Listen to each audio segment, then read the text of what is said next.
السلام علیکم۔ امید ہے آپ سب خیریت سے ہوں گے۔ تو آج کی ہماری ویڈیو ہے شیخ محمد ابراہیم ذوق کے بارے میں۔ یہاں پہ شیخ محمد ابراہیم ذوق UGC نیٹ کے نصاب میں بھی شامل ہے، اور اس کے علاوہ اردو سے متعلق کسی بھی امتحان کے لیے یہ ویڈیو مددگار ثابت ہو سکتی ہے، کیونکہ ذوق ایک ایسی شخصیت ہے جو اردو ادب میں پوچھی ہی جاتی ہے۔ کوئی بھی ایگزام ہو، کسی بھی لیول کا ایگزام ہو، اس میں شیخ محمد ابراہیم ذوق کو ان کے بارے میں پوچھا ہی جاتا ہے۔ اس ویڈیو میں ہم بات کریں گے ان کی حالات زندگی پر، ان کی قصیدہ نگاری پر، اور ان سے متعلق لوگوں کے کیا خیالات اور کیا نظریات ہیں، اس پر بھی روشنی ڈالنے کی کوشش کریں گے۔ تو شروع کرتے ہیں اپنی ویڈیو۔ اگر ویڈیو اچھی لگے تو پلیز لائک اینڈ شیئر کریں، اور زیادہ سے زیادہ لوگوں تک اس ویڈیو کو پہنچانے کی کوشش کریں۔ شروع کرتے ہیں۔ خاقانی ہند۔ خاقانی ہند ان کا خطاب تھا۔ شیخ محمد ابراہیم ذوق نام تھا۔ 1789 کو پیدا ہوئے اور 1854 میں وفات پائی۔ دیکھتے ہیں ان کے حالات زندگی۔ مرزا محمد رفیع سودا کے بعد ذوق کو اردو کا سب سے بڑا قصیدہ نگار تسلیم کیا جاتا ہے۔ سودا کے انتقال کے بعد ذوق فن قصیدہ کے آفتاب اور مہتاب بن کر چمکے۔ شیخ محمد ابراہیم نام اور ذوق تخلص تھا۔ 1789 عیسوی میں دہلی کے محلہ قابلی دروازہ میں پیدا ہوئے اور 1854 کو دہلی میں ہی انتقال پایا۔ ان کے والد کا نام شیخ محمد رمضان تھا۔ وہ پیشے سے ایک سپاہی تھے۔ شیخ محمد رمضان کا گھر تنگ و تاریخ تھا، مطلب ان کے مالی حالات ٹھیک نہیں تھے۔ ان کے مالی حالات بہت اچھے نہیں تھے۔ ذوق اپنے والد کے اکلوتے بیٹے تھے۔ عمر کے آخری دور میں ذوق کو کئی امراض نے گھیر لیا تھا، یعنی عمر کے آخری دور میں ذوق کو کئی طرح کی بیماریاں ہو گئی تھیں۔ ذوق 17 دن بیمار رہنے کے بعد جمعرات کے دن 1854 عیسوی کو اس جہان فانی سے کوچ کر گئے۔ وفات سے 3 گھنٹے پہلے ذوق کی زبان سے یہ شعر نکلے تھے۔ اپنی وفات سے کچھ گھنٹے پہلے ذوق نے کچھ شعر کہے تھے جو اس طرح ہیں۔ کہتے ہیں آج ذوق جہاں سے گزر گیا، کہتے ہیں آج ذوق جہاں سے گزر گیا، کیا خوب آدمی تھا خدا مغفرت کرے۔ تعلیم۔ ذوق نے ابتدائی تعلیم حافظ غلام رسول سے حاصل کی۔ حافظ غلام رسول بھی شاعر تھے اور شوق تخلص رکھتے تھے۔ انہی کی مناسبت سے انہوں نے ذوق تخلص اختیار کیا۔ ذوق کو شاعری وراثت میں نہیں ملی تھی۔ انہوں نے شعر گوئی پر ملکہ قدرت اپنی لگن اور محنت سے حاصل کی تھی۔ ذوق ذہین تو تھے ہی، اس لیے بچپن سے ہی شعر گوئی کی طرف راغب ہو گئے اور شعر کہنے لگے۔ ذوق نے اپنے کلام پر اس زمانے کے مشہور استاد شاہ نصیر سے بھی اصلاح لی تھی۔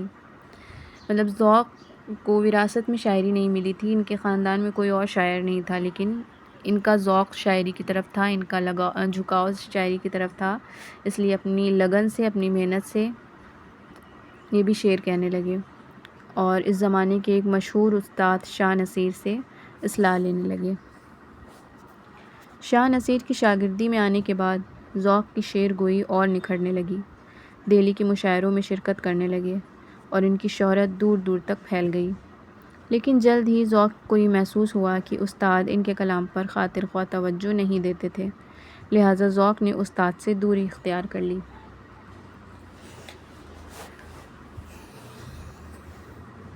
شاگرد۔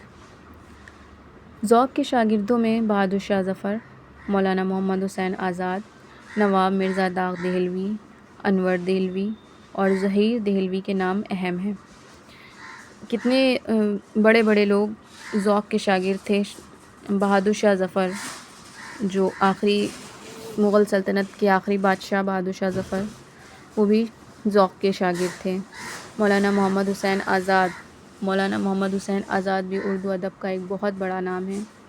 آب حیات لکھنے والے مولانا محمد حسین آزاد بھی ذوق کے شاگرد تھے۔ نواب مرزا داغ دہلوی بھی اردو غزل کے حوالے سے ایک بڑا نام ہے، وہ بھی ذوق کی شاگردی میں تھے۔ انور دہلوی اور ظہیر دہلوی بھی ان کے شاگرد تھے۔ بہادر شاہ ظفر پہلے شاہ نصیر سے اصلاح لیتے تھے، لیکن جب شاہ نصیر دہلی کو خیر آباد کہہ کے دکن چلے گئے تو یہ ذوق سے اصلاح لینے لگے اور ذوق اپنے آخری دم تک بہادر شاہ ظفر کے کلام پر اصلاح دیتے رہے۔ بہادر شاہ ظفر کا معاملہ کچھ ایسا ہے کہ بہادر شاہ ظفر پہلے شاہ نصیر سے اصلاح لیتے تھے۔ جب شاہ نصیر دہلی کو چھوڑ کے چلے گئے تو وہ ذوق دہلوی سے اصلاح لینے لگے، اور جب ذوق صاحب کا انتقال ہو گیا تو وہ مرزا غالب سے اصلاح لینے لگے۔ مرزا غالب سے معاصرانہ چشمہ۔ مرزا غالب اور ذوق دہلوی کا زمانہ لگ بھگ ایک ہی تھا۔ ذوق عمر میں ان سے بڑے تھے اور ان دونوں میں معاصرانہ چشمک رہتی تھی۔ مرزا غالب سے ذوق کی معاصرانہ چشمک رہتی تھی، جس کا اظہار اس سحرے میں بھی ہوتا ہے جس کو مرزا غالب نے زینت محل کی فرمائش پر شہزادے جواں بخت کی شادی کے موقع پر لکھا تھا۔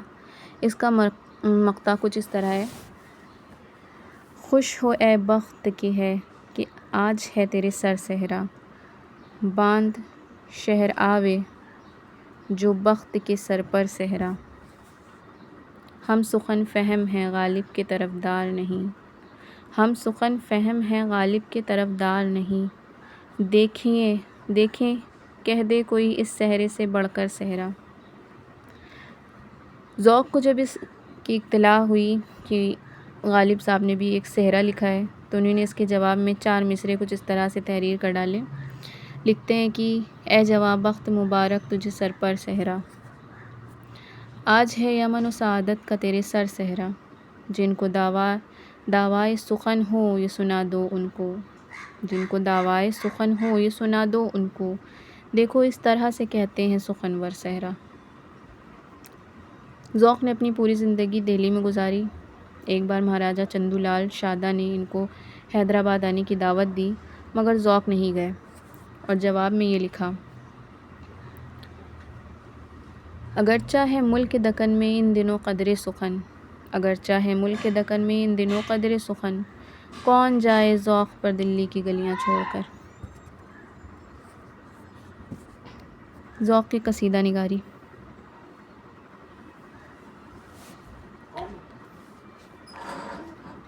ذوق کی قصیدہ نگاری پہ بات کریں تو پتہ چلتا ہے کہ اردو قصیدہ نگاری میں سودا کے بعد سب سے بڑا نام ذوق کا ہے۔ ذوق نے بہت سے قصیدے لکھے، ان کے قصائد کی تعداد تقریباً 28 ہے، لیکن کہا جاتا ہے کہ اس کے علاوہ بھی انہوں نے بہت سے قصائد لکھے ہیں، مگر 1858 عیسوی میں پہلی جنگ آزادی میں ان کے گھر میں آگ لگ گئی تھی، جس کی وجہ سے ان کے بہت سے قصائد جل گئے تھے۔ بہرحال ان کے جتنے قصائد موجود ہیں اتنے ہی ان کی قابلیت کی دلیل ہیں۔ ذوق ایک بلند پایہ قصیدہ نگار ہیں۔ ان کے تقریباً 28 قصائد دریافت ہیں، لیکن مانا جاتا ہے کہ صرف یہی قصیدے نہیں ہیں، اس کے علاوہ بھی اور بھی قصیدے تھے، لیکن 1858 میں جو پہلی جنگ آزادی ہوئی تھی اس میں ان کے گھر میں آگ لگ گئی تھی، اس میں کافی سارے قصائد ان کے جل گئے تھے جو اب دریافت نہیں ہو پائے، لیکن جو بھی قصیدے موجود ہیں وہ بھی اتنے زوردار ہیں، اتنے زبردست ہیں کہ ان سے ان کی قابلیت کا پتہ چلتا ہے۔ ذوق کا دیوان جو دیوان ذوق کے نام سے شائع ہوا، اس میں ان کی غزلیں اور قصائد شامل ہیں، یعنی ذوق نے غزلیں بھی لکھی ہیں، لیکن ان کا اصل میدان قصیدہ نگاری تھا۔ ان کے زیادہ تر قصائد بادشاہوں کی شان میں لکھے گئے ہیں، اور کن بادشاہوں کی شان میں لکھے گئے ہیں؟ زیادہ تر بہادر شاہ ظفر اور اکبر شاہ ثانی کی شان میں لکھے گئے ہیں۔ اکبر شاہ ثانی نے ہی ان کو خاقانی ہند کا خطاب عطا کیا تھا۔ ذوق کی خصوصیت یہ تھی کہ ان کو مختلف علوم پر قدرت حاصل تھی۔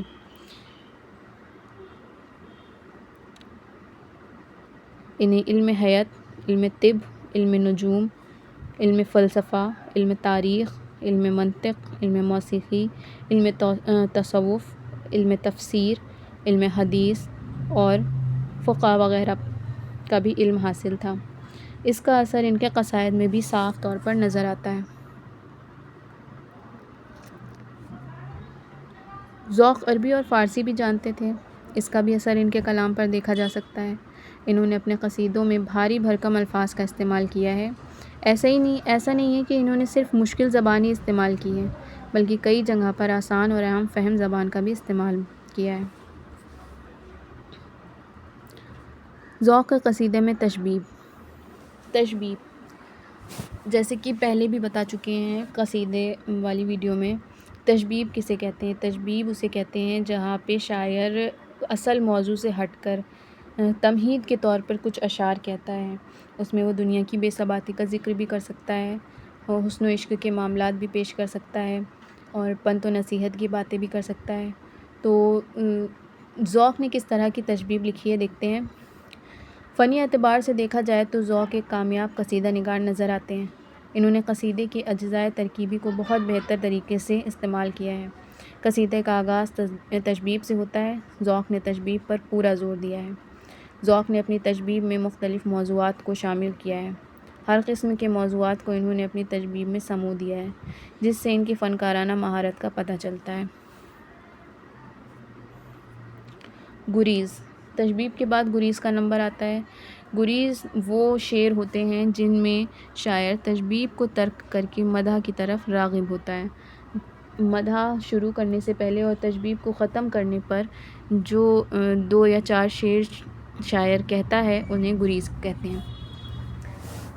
ذوق کے قصیدہ نگاری میں گریز پر بات کی جائے تو پتہ چلتا ہے کہ ذوق نے گریز میں بھی اپنے فن کا کمال بخوبی دکھایا ہے۔ بعض گریز کو انہوں نے بہت سادہ انداز میں پیش کیا ہے، اور کہیں پرتکلف زبان استعمال میں لائے ہیں۔ مطلب کہیں پر سادہ زبان میں اشعار کہے ہیں اور کہیں پر پرتکلف زبان کا استعمال کیا ہے۔ مدح، مدح قصیدے کا اصل موضوع مدح ہوتا ہے، اصل جز مدح ہوتا ہے، یعنی وہ حصہ جس میں شاعر اپنے ممدوح کی تعریف کرتا ہے، اس کے اوصاف بیان کرتا ہے، اس کی خوبیاں بیان کرتا ہے، اس کو مدح کہا جاتا ہے۔ اس کو قصیدے کا اصل حصہ کہا جاتا ہے، اصل جز کہا جاتا ہے۔ اس سلسلے میں یہ بے حد کامیاب نظر آتے ہیں۔ کون؟ شیخ محمد ابراہیم ذوق اس سلسلے میں بے حد کامیاب نظر آتے ہیں۔ انہوں نے بادشاہوں کی تعریف میں اپنی ساری صلاحیت صرف کر دی ہے۔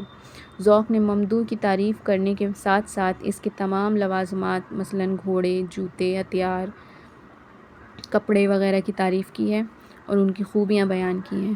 ان کی مداح میں مبالغے کا پہلو بھی غالب ہے، یعنی انہوں نے اپنے مداح سرائی میں مبالغے سے بھی کام لیا ہے۔ مبالغہ کہتے ہیں کسی بھی بات کو بڑھا چڑھا کر کہنا۔ ان کے کلام میں مبالغے کا عنصر بھی غالب ہے۔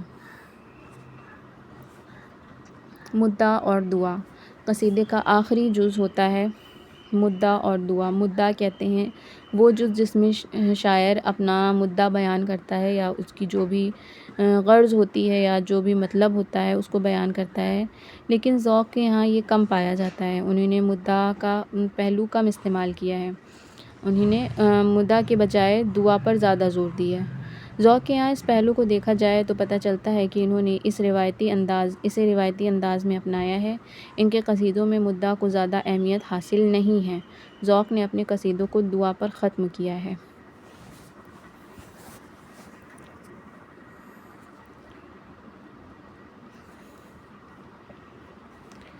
ذوق سے متعلق آراء و خیالات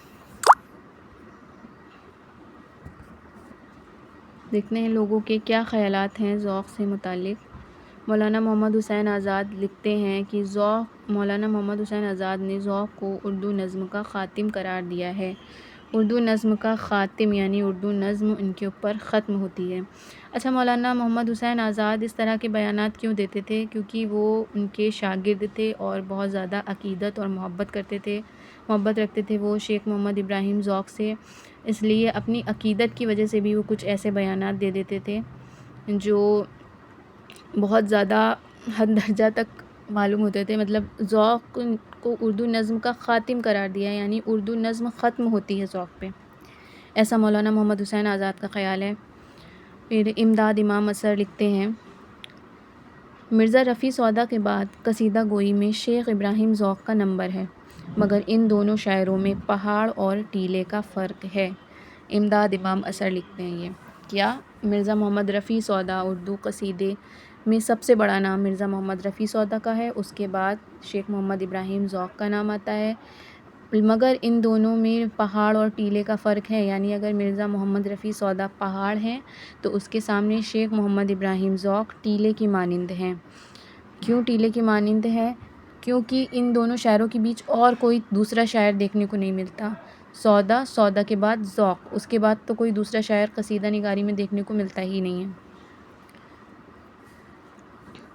الطاف حسین حالی لکھتے ہیں، کوئی شاعر جس نے قصیدے میں کمال بہم نہیں پہنچائی وہ مسلم الثبوت نہیں سمجھا جائے گا۔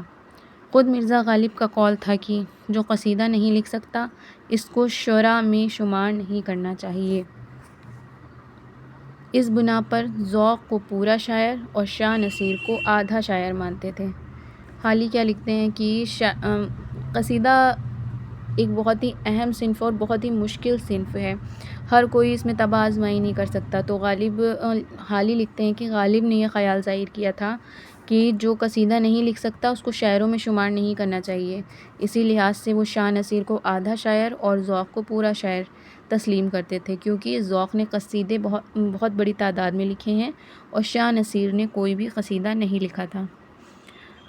آب حیات سے مولانا محمد حسین آزاد کا پھر ایک قول ہے، اپنے استاد ذوق کے بارے میں لکھتے ہیں، آپ کا رنگ سانولا تھا، چیچک کے داغ بہت تھے، کہتے تھے 9 دفعہ چیچک نکلی تھی، مگر رنگ اور داغ کچھ ایسے مناسب اور موزوں واقع ہوتے تھے کہ چمکتے تھے اور بھلے معلوم ہوتے تھے۔ تو یہ ہے مولانا محمد حسین آزاد کی عقیدت اپنے استاد کے لیے کہ چیچک کے داغ بھی انہیں اپنے استاد کے چہرے پر بھلے معلوم ہو رہے ہیں۔